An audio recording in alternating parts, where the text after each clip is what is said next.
Hi అందరికీ నమస్కారం. ఈరోజైతే మనము విశాఖపట్నంలో ఉన్నాం. విశాఖపట్నంలో ఎందుకున్నాము అంటే మనం ఒరిస్సా ట్రిప్ వెళ్ళాం కదా, అక్కడ నుంచి మనకి టికెట్ కన్ఫర్మేషన్ రాకపోవడం వల్ల అక్కడ భువనేశ్వర్ నుంచి మనకి విశాఖపట్నానికి ట్రైన్ బుక్ చేసుకున్నాం. అక్కడ నుంచి మనము విజయవాడ వెళ్ళి విజయవాడ నుంచి బెంగళూరు అనేది వెళ్తాం. వామ్మో, టికెట్ కన్ఫర్మ్ కాకపోతే ఇంత ప్రాబ్లం ఉంటుంది అని మాకి అప్పుడే తెలిసిందండి.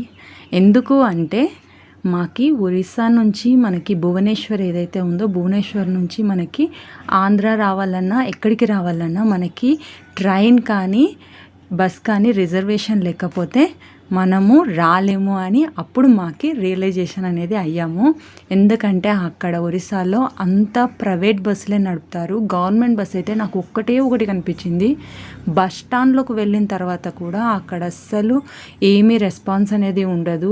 ఎవరు అసలు టికెట్ కౌంటరు ఇలా ఎంక్వైరీ ఇలా చేయడానికి రైట్ కూడా కొంచెం కనీసం హెల్ప్ చేసే పీపుల్స్ ఉంటారు, కానీ అక్కడ అది కూడా లేదు. బస్ స్టాండ్కి వెళ్తే అక్కడికి లోపలికి వెళ్ళాలన్నా కూడా బస్ స్టాండ్ దగ్గరికి మళ్ళీ ఆటోలోనే వెళ్ళాలి. అంతా ప్రైవేట్ బస్సులే నడుపుతారు అక్కడ. సో అక్కడ నుంచి బయట పడితే చాలరా బాబు అనుకున్నాము. సో బస్ స్టాండ్కి వెళ్ళి బస్సులు ఏమీ లేకపోవడం వల్ల మళ్ళీ రూమ్ తీసుకొని మళ్ళీ కొద్దిగా రిఫ్రెష్ అయిన తర్వాత మళ్ళీ వైజాగ్కి ట్రైన్ బుక్ చేసుకొని అప్పటికప్పుడు బయలుదేరామండి. ఎంత కష్టపడ్డాము అసలు. ఇదేనండి మా జర్నీ యొక్క కష్టాలు. ట్రైన్ మాత్రం రిజర్వేషన్ కన్ఫర్మేషన్ అవ్వకపోతే మటుకు ఇలా మనకి తెలియని ఏరియాకి వెళ్ళకూడదు అని అయితే రియలైజ్ అయ్యాము. నెక్స్ట్ టైం ఎప్పుడు ఎక్కడికి వెళ్ళినా వెళ్ళడానికి రావడానికి టికెట్ కన్ఫర్మేషన్ అయిన తర్వాతే మేము ఇక్కడ నుంచి స్టార్ట్ అవుతాం అని మాత్రం అనుకొని బయలుదేరుతాము. మొత్తం మీద వైజాగ్ అయితే వచ్చేసాము. వైజాగ్ వచ్చిన తర్వాత బీచ్ చూడకుండా ఉండలేం కదా. సో ఫస్ట్ బీచ్ దగ్గరికి వచ్చేసాము. బీచ్ దగ్గరికి రాగానే ఇక్కడ ఏదో ఏ షో తర్వాత వాటర్లో ఇంకా బోటింగ్కి లైట్స్ అవన్నీ వేసి మంచిగా చేస్తుండ్రి. చాలామంది జనాలే ఉండ్రి. ఈ వీడియో అయితే మేము చాలా రోజుల కింద తీసిండేది.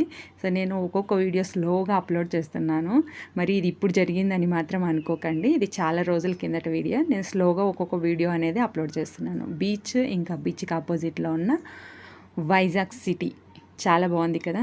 సో ఒరిస్సా వెళ్ళిన తర్వాత భోజనం అంటే అస్సలు చేయలేదండి. ఆల్మోస్ట్ 1 వీక్ అనుకోండి, 5 to 6 days నుంచి భోజనమే లేదు సరిగ్గా. సో వైజాగ్ వస్తూనే సుబ్బయ్య గారి హోటల్కి వెళ్ళిపోయాము.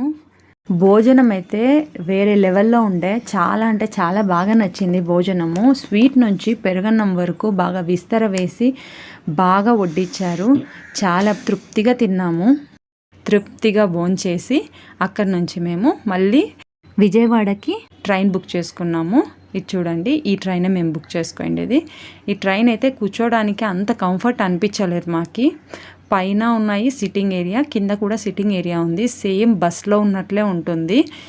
మాకైతే ఈ ట్రైన్ జర్నీ అస్సలు నచ్చలేదు. కాళ్ళు బాగా నొప్పిచ్చేసేసాయి. నైట్ అంతా ఇలా ముదురుకొని కూర్చున్నట్లుంది. ఆపోజిట్లో సీట్లు ఉన్నాయి కానీ కాళ్ళు చెప్పుకోవడానికి కూడా ప్లేస్ లేదు.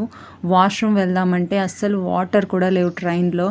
చాలా ఇబ్బంది అనిపించింది ట్రైన్లో మాత్రము. ఈ జర్నీ అయిపోతే చాలరా విజయవాడ వెళ్ళిపోతాం అనుకున్నాం. So next video Vijayawada. See on next video. Bye bye. Keep smiling.